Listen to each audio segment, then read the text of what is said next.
అందరికీ నమస్కారం అండి. ఇది jobs update channel. SSC GD 2024 సంబంధించి ఫైనల్ కట్ ఆఫ్ అనేది ఎలా ఉంటుందని చాలా మంది కూడా డౌట్స్ అడుగుతున్నారు. అంటే మనకు ఎగ్జామ్ కట్ ఆఫే మనకు జాబ్ అయితే రాదు కదా. ఫైనల్ మెరిట్ లిస్ట్ అనేది ఒకటి ఉంటుంది. ఎగ్జాము అలాగే రన్నింగ్ అలాగే మెడికల్ తర్వాత మనకు ఫైనల్ మెరిట్ లిస్ట్ అనేది ఉంటుంది. ఎవరికైతే ఫైనల్ మెరిట్ లిస్ట్ లో పేరు వస్తేనే జాబ్ అయితే రావడం అయితే జరుగుతుంది. ఇది ఒకటైతే గుర్తుపెట్టుకోండి. ఎందుకంటే మనకు ఎగ్జామ్ లో కట్ ఆఫ్ మార్క్స్ వస్తే మనకు జాబ్ వస్తుంది అంటే రాదు. ఎందుకంటే చాలా ఇప్పుడు యూట్యూబర్స్ అదే చెప్తున్నారు. అంటే ఈ కట్ ఆఫ్ ఎగ్జామ్ కి కట్ ఆఫ్ ఉంటే మీకు ఫిజికల్ కి పిలుస్తాడు. ఫిజికల్ కి పిలిస్తే అయిపోతుందా? మనకు ఫైనల్ మెరిట్ లిస్ట్ లో జాబ్ అయితే రావాలి కదా. ఫిజికల్ కొడుతావు, మెడికల్ కొడుతావు, నీకు ఫైనల్ మెరిట్ లిస్ట్ లో రాకపోతే జాబ్ అంతా ప్రాసెస్ అంతా వేస్ట్ కదా. అందుకనే ఈ ఫైనల్ మెరిట్ లిస్ట్ లో ఎన్ని మార్క్స్ ఉంటే జాబ్ అయితే వస్తుందని ఈ వీడియోలో కంప్లీట్ గా చెప్తాను. లాస్ట్ ఇయర్ అనలైజ్ చేసి, అంటే లాస్ట్ ఇయర్ మీకు చూపిస్తాను. తెలంగాణ ఆంధ్రప్రదేశ్ రెండు కూడా చూపిస్తాను. అంటే ఎన్ని మార్క్స్ వచ్చినాయి, ఏఆర్ కి ఎన్ని వచ్చినాయి, సిఐఎస్ఎఫ్ కి ఎన్ని వచ్చినాయి, సిఆర్పిఎఫ్ కి ఎన్ని వచ్చినాయి అనేది కంప్లీట్ గా చెప్తాను. మేల్ వాళ్ళు ఫీమేల్ వాళ్ళు కూడా ఈ వీడియో కంప్లీట్ గా ఎండ్ వరకు అయితే చూడండి. వీడియో అనేది కొంచెం లెంతీగా ఉంటుంది. 15-20 నిమిషాలు అయితే ఉండడం అయితే జరుగుతుంది. కాబట్టి వీడియో అనేది స్కిప్ చేయకుండా చూడండి, ఎందుకంటే మీకైతే అర్థం కాదు. ఓకేనా? ఇదైతే గుర్తుపెట్టుకోండి. అలాగే వీడియో చూస్తున్న ప్రతి ఒక్కరు కూడా మన ఛానల్ సబ్స్క్రైబ్ చేసుకొని పక్కన ఉన్న గంట సింబల్ ఆల్లో పెట్టుకోండి ఇటువంటి జెన్యూన్ అప్డేట్స్ కోసం. అలాగే ప్రతి ఒక్కరు కూడా లైక్ అయితే చేయండి, కొంచెం మన ఛానల్ బూస్ట్ అప్ ఉంటుంది కాబట్టి. ఇక మెయిన్ టాపిక్ వెళ్దాం బ్రదర్. అండ్ ఇంకొకటి ఏంటంటే మనకు 40 మార్కులు వచ్చిన వాళ్ళు కూడా జాబ్ వస్తుందా, అంటే ఫైనల్ మెరిట్ లిస్ట్ లో ఉంటుందా ఉండదా అని నేను ఈ వీడియోలో కంప్లీట్ గా చెప్తాను. ఇక మెయిన్ టాపిక్ వెళ్దాం బ్రదర్. ఇక్కడ చూసుకుంటే ఇది లాస్ట్ ఇయర్ సంబంధించిన మనకు ఫైనల్ మెరిట్ లిస్ట్ అన్నట్టు. ఫైనల్ మెరిట్ లిస్ట్ లో కట్ ఆఫ్ అనేది ఎలా పెట్టిండో కంప్లీట్ గా చూద్దాం. ఇక్కడ చూసుకుంటే ఫస్ట్ ఆఫ్ ఆల్ ఇక్కడ మనకు సంబంధించిన ఇక్కడ ఏఆర్ ఇక్కడ ఆంధ్రప్రదేశ్ వాళ్ళది చూసుకుంటే, ఇక్కడ ఫస్ట్ ఆఫ్ ఆల్ ఆంధ్రప్రదేశ్ వాళ్ళది చూసుకుంటే కట్ ఆఫ్ వచ్చేసి ఇక్కడ పెట్టలేదు. అంటే వాళ్ళు ఎలిజిబుల్ అయితే ఎవరైతే లేరు. ఆంధ్రప్రదేశ్ ఏఆర్ సంబంధించి జనరల్ నక్సల్ ఎవరు కూడా లాస్ట్ టైం పోస్టులు అయితే రాలేదు. దీనికి సంబంధించిన కట్ ఆఫ్ ఎంత ఉంటుంది అంటే మనకు ఆల్మోస్ట్ 50 కట్ ఆఫ్ ప్లేస్ అయితే ఉండడం అయితే జరుగుతుంది ఈసారి. ఇది ఒకసారి చూసుకోండి మీరైతే. ఇక్కడ next Andhra Pradesh BSF general district ఎంత వచ్చింది, ఈడబ్ల్యూఎస్ 38 మార్క్స్ వస్తే వీళ్ళకైతే జాబ్ అయితే రావడం అయితే జరుగుతుంది. అంటే మనకు ఇప్పుడు ఈ మార్క్స్ బట్టి మీకైతే +10 వేయాలి, ప్లస్ మార్క్స్ 10 మార్కులు కలిపితే మీకు జాబ్ అయితే రావడం అయితే జరుగుతుంది ఈసారి. ఇక్కడ ఫస్ట్ ఆఫ్ ఆల్ ఆంధ్రప్రదేశ్ చూసుకుంటే బిఎస్ఎఫ్ జనరల్ డిస్ట్రిక్ట్ ఈ 38 మార్క్స్ వచ్చినాయి. 38 మార్క్స్ అంటే ఈసారి 45 అట్లా పెట్టడం అయితే జరుగుతుంది కట్ ఆఫ్ ఈసారి ఫైనల్ కట్ ఆఫ్. ఇదైతే గుర్తుపెట్టుకొని అయితే మీరు ఒకసారి చూసుకోండి. ఓకేనా? నెక్స్ట్ ఇక్కడ వచ్చేసి ఈడబ్ల్యూఎస్ ఇది సంబంధించింది. నెక్స్ట్ మనకు ఈడబ్ల్యూఎస్ వాళ్ళే చూసుకుంటే, ఈడబ్ల్యూఎస్ వచ్చేసి వీళ్ళకి కూడా కట్ ఆఫ్ అనేది హెవీగా ఉండడం అయితే జరిగింది. ఇక్కడ మీరు చూసుకోవచ్చు. ఈడబ్ల్యూఎస్ వాళ్ళు చూసుకుంటే ఏఆర్ సంబంధించింది 73 మార్క్స్ అయితే రావడం అయితే జరిగింది. 73 అంటే దీనికి ఈసారి ఒక 85+ అయితే ఉండాలి ఖచ్చితంగా జాబ్ రావాలంటే. ఏఆర్ వచ్చేసి మనకు 43 మార్క్స్ ఇలాగైతే ఉండడం అయితే జరిగింది. అండ్ నెక్స్ట్ బిఎస్ఎఫ్ జనరల్ వాళ్ళు చూసుకుంటే 63 మార్క్స్ అయితే ఉండడం అయితే జరిగింది. నెక్స్ట్ బిఎస్ఎఫ్ నక్సల్ చూసుకుంటే 40 మార్క్స్. ఈడబ్ల్యూఎస్ వాళ్ళు నేను చెప్పేది ఇప్పుడు ఇలాగైతే ఉండడం అయితే జరుగుతుంది. సిఆర్పిఎఫ్, సిఐఎస్ఎఫ్, ఇక్కడ సిఐఎస్ఎఫ్ రావాలంటే మనకు జనరల్ డిస్ట్రిక్ట్ వాళ్ళు 98 మార్కులు అయితే రావాలి, నక్సల్ డిస్ట్రిక్ట్ వాళ్ళు 80 మార్కులు రావాలి ఈడబ్ల్యూఎస్ వాళ్ళకు. ఇదైతే గుర్తుపెట్టుకోండి. ఓకేనా? నెక్స్ట్ ఓబీసీ వాళ్ళు చూసుకుంటే, ఆంధ్రప్రదేశ్ లో ఓబీసీ వాళ్ళు చూసుకుంటే సిఐఎస్ఎఫ్ రావాలంటే 105 మార్క్స్ అయితే రావాలి. ఇక్కడ డేట్ ఆఫ్ బర్త్ కూడా ఉన్నది. జనరల్ డిస్ట్రిక్ట్ వాళ్ళు, నక్సల్ డిస్ట్రిక్ట్ వాళ్ళు వచ్చేసి 95 మార్క్స్ అయితే రావాలి సిఐఎస్ఎఫ్ రావాలంటే. సిఆర్పిఎఫ్ రావాలంటే ఎంత ఉండాలి? 80 మార్క్స్ ఉండాలి జనరల్ డిస్ట్రిక్ట్ వాళ్ళు ఓబీసీ. నక్సల్ డిస్ట్రిక్ట్ వాళ్ళు చూసుకుంటే 72 మార్క్స్ రావాలి.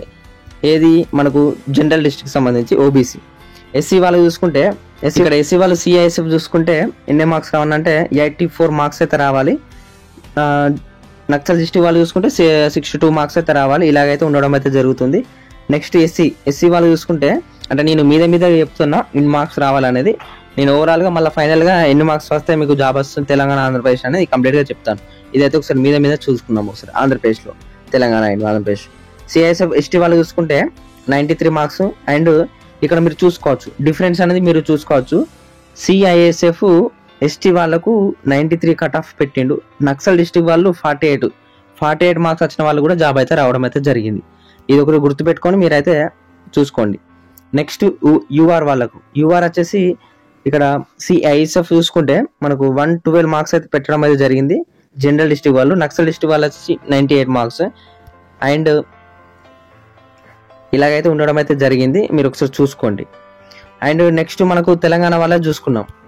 ఇక్కడ తెలంగాణ వాళ్ళ చూసుకుంటే మనకు తెలంగాణ వాళ్ళది ఈడబ్ల్యూఎస్ సంబంధించి సిఐఎస్ఎఫ్ చూసుకుంటే జనరల్ డిస్ట్రిక్ట్ వాళ్ళకు 65 మార్క్స్ వచ్చే జాబ్ అయితే రావడం అయితే జరిగింది last year. And CISF Naxal district వాళ్ళు చూసుకుంటే 41 మార్క్స్ అయితే కట్ ఆఫ్ అయితే పెట్టడం అయితే జరిగింది. ఇక్కడ పక్కపొంటి డేట్ ఆఫ్ బర్త్ కూడా కట్ ఆఫ్ ఉంటుంది, ఒకసారి మీరు చూసుకోవచ్చు అది. అండ్ సిఆర్పిఎఫ్ వాళ్ళు అంటే ఈడబ్ల్యూఎస్ వాళ్ళు సెలెక్ట్ అయితే కాలేదు, అంటే నక్సల్ డిస్ట్రిక్ట్ సంబంధించి. ఐటీబీపీ కూడా సెలెక్ట్ అయితే కాలేదు. నెక్స్ట్ ఇక్కడ మనం చూసుకోవచ్చు ఓబీసీ వాళ్ళు చూసుకుంటే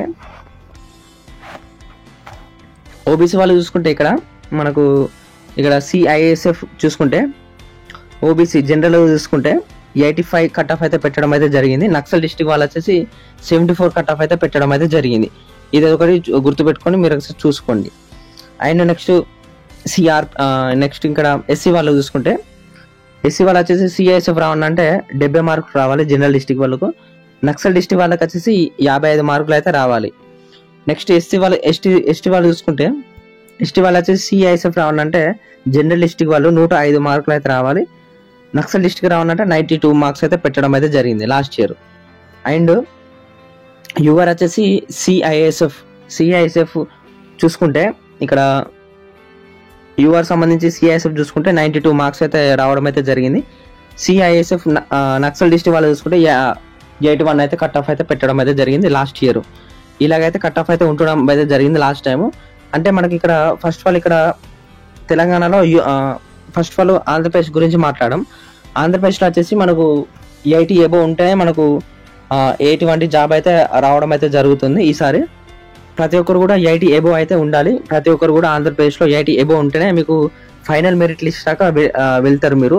అంటే 80 ఎబో ఏంటంటే మనకు 60 మార్క్స్ కూడా జాబ్ వస్తుంది కదా సార్ అని చాలా మంది డౌట్స్ అడగచ్చు. ఎందుకంటే మనకు నీకు ఇప్పుడు 40-50 మార్క్స్ వచ్చింది అనుకో, నీకు ఫిజికల్ టెస్ట్కి వెళ్తాడు సపోజ్ ఎస్టీఓ ఏదో నక్సల్ డిస్ట్రిక్ట్ ఏదో, అప్పుడు మీకు ఇప్పుడు పిలుస్తాడు. ఏది దేనికి పిలుస్తాడు? రన్నింగ్కి పిలుస్తాడు. రన్నింగ్ క్వాలిఫై అవుతావు, ఓకే. నెక్స్ట్ మెడికల్ ఉంటుంది, మెడికల్ కూడా క్వాలిఫై అవుతావు. నీకు మెరిట్ లిస్ట్లో జాబ్ రాదు. జాబ్ ఎందుకు వస్తుంది? నీకు జాబ్ రాదు ఎందుకంటే నీకు తక్కువ మార్క్స్ వచ్చినాయి కాబట్టి జాబ్ రాదు, ఓకేనా. ఇది ఒకటి గుర్తుపెట్టుకొని మీరైతే రన్నింగ్ అనేది ప్రాక్టీస్ అయితే చేసుకోండి. వెళ్ళానా లేదా అనేది. తక్కువ మార్క్స్ వచ్చిన వాళ్ళు మీరు నెక్స్ట్ నోటిఫికేషన్ ప్రిపేర్ అవ్వండి బ్రదర్, ఎందుకంటే ఇదంతా టైం వేస్ట్. ఎందుకంటే తెలంగాణ ఇప్పుడు ఆంధ్రప్రదేశ్ తెలంగాణ వాళ్ళు నేను ఆల్రెడీ కట్ ఆఫ్ వీడియో గురించి చేసినాను, అంటే ఫిజికల్కి ఇంత కట్ ఆఫ్ ఉంటుందని చేసినాను. అది ఒకసారి ఎవరైనా చూడలేదు కింద డిస్క్రిప్షన్లో లింక్ ఉంటుంది, ఒకసారి చూడండి. అలాగే రిజల్ట్స్ సంబంధించి కూడా స్కోర్ కార్డ్ ఎప్పుడు వస్తుందో కూడా నేను చెప్పాను. నార్మలైజ్లో ఎలా కలుస్తాయి మార్క్స్, ఎన్ని మార్క్స్ కలుస్తాయని కూడా ఆ వీడియో చేసినాను నిన్న. కింద డిస్క్రిప్షన్లో 2 వీడియోస్ ప్రొవైడ్ చేస్తాను, చూడండి ఒకసారి టైం ఉంటే. అయితే మనకు ఇక్కడ తెలంగాణ వాళ్ళకు 70+ వస్తే మీకు ఈసారి ఏదో ఒక జాబ్ అయితే పక్కా రావడం అయితే జరుగుతుంది. ఆంధ్రప్రదేశ్లో వచ్చేసి 80+ వస్తే మీకు ఏదో జాబ్ అయితే పక్కా రావడం అయితే జరుగుతుంది. బిఎస్ఎఫ్ అన్న, సిఆర్పిఎఫ్ అన్న, అస్సాం రైఫిల్స్ అన్న, ఐటీబీపీ అన్న, ఇది 4 ఏదోటి అయితే పక్కా అయితే రావడం అయితే జరుగుతుంది. ఈ మార్క్స్ ఉంటే, నేను చెప్పిన మార్క్స్ ఉంటే. ఇక సిఐఎస్ఎఫ్ రావాలంటే 100+ ఉంటేనే మీకైతే సిఐఎస్ఎఫ్ అయితే జాబ్ అయితే రావడం అయితే జరుగుతుంది. ఇది ఒకటి అయితే గుర్తుపెట్టుకోండి, ఓకేనా. రన్నింగ్ అనేది మనకు ఎగ్జామ్ ఎంత ఇంపార్టెంటో రన్నింగ్ కూడా అంతే ఇంపార్టెంట్ కాబట్టి కూడా ప్రతి ఒక్కరు కూడా రన్నింగ్ అనేది వెరీ వెరీ ఇంపార్టెంట్ కాబట్టి ప్రతి ఒక్కరు కూడా రన్నింగ్ అయితే ప్రాక్టీస్ అయితే చేసుకోండి. మార్నింగ్ ఈవినింగ్ మనకు ఎక్కువ రోజులు అయితే లేదు, దాదాపు ఒక 40 to 45 డేస్ అయితే ఉండడం అయితే జరిగింది ఫిజికల్ టెస్ట్కి. ఫిజికల్ టెస్ట్ వచ్చేసి మనకు మే లాస్ట్ వీక్ కానీ జూన్ ఫస్ట్ వీక్ కానీ పెట్టే అవకాశం అయితే ఉంటుంది బ్రదర్. అయితే మనకు ఓవరాల్ ఏం చెప్పిందంటే మనకు లాస్ట్ టైం కూడా 50,184 పోస్టులు అయితే ఉండడం అయితే జరిగింది కదా. దానికి సంబంధించి 50,000 పోస్టులు అయితే భర్తీ అయితే చేయలేదు. మనకు ఓవరాల్గా 49,000 ఏమో భర్తీ అయితే చేసారు, 49,000 చిల్లర అయితే భర్తీ అయితే చేసారు. ఇంకా మిగతా 1000 పోస్టులు అయితే భర్తీ అయితే కాలేదు, ఎందుకంటే వాళ్ళ పెట్టిన కట్ ఆఫ్కి అయితే స్టూడెంట్స్ అనేది రీచ్ కాలేదు, అందువల్ల వాళ్ళనైతే ఎలిజిబిలిటీ అయితే కాలేదు. ఆ పోస్టులు కూడా ఇందులో కలిపారు. ఇప్పుడు 26,000 పోస్టులు ఉండడం అయితే జరిగింది కదా. ఆ 26,000 మందిలో కూడా మనకు భర్తీ కావచ్చు కాకపోవచ్చు, 25,000 భర్తీ కావచ్చు. ఎందుకంటే మనకు వాళ్ళకు కట్ ఆఫ్ ఉంటుంది, ఆ కట్ ఆఫ్లనే మార్క్స్ వస్తే జాబ్ అయితే ఇవ్వడం అయితే జరుగుతుంది. ఇలాగైతే ఫైనల్ మెరిట్ లిస్ట్ అయితే ఉండడం అయితే జరుగుతుంది బ్రదర్. మనకు ఫిజికల్ అండ్ ఎగ్జామ్ మెడికల్ ఎంత ఇంపార్టెంటో మనకు ఫైనల్ మెరిట్ లిస్ట్ కూడా అంతే ఇంపార్టెంట్ బ్రదర్. ఇది ఒకటి గుర్తుపెట్టుకొని అయితే మీరైతే మార్క్స్ అయితే చూసుకోండి ఒకసారి. నేను చెప్పినాను కదా, ఆంధ్రప్రదేశ్లో 80+ వస్తే మీకు ఏదో జాబ్ అయితే పక్కా రావడం అయితే జరుగుతుంది. తెలంగాణలో వచ్చేసి 70+ వస్తే మీకైతే జాబ్ అయితే పక్కా రావడం అయితే జరుగుతుంది. ఆల్ కేటగిరీస్ నేను చెప్పేది ఇప్పుడు, all categories SC ST OBC EWS ఇవన్నీ కూడా UR సంబంధించి కూడా ఈ మార్క్స్ వస్తే మీకు ఫైనల్ మెరిట్ లిస్ట్లో జాబ్ అయితే రావడానికి అయితే ఛాన్సెస్ అయితే ఉంటుంది. ఓవరాల్గా ఇంతే బ్రదర్. ఇటువంటి జెన్యూన్ అప్డేట్స్ కోసం మన ఛానల్ సబ్స్క్రైబ్ చేసుకొని పక్కకున్న గంట సింబల్ ఆల్లో పెట్టుకొని, అలాగే మోర్ అప్డేట్స్ కోసం కింద టెలిగ్రామ్ ఛానల్ ఉంటుంది, ప్రతి ఒక్కరు కూడా జాయిన్ అయ్యండి. జై హింద్, జై భారత్. Thank you.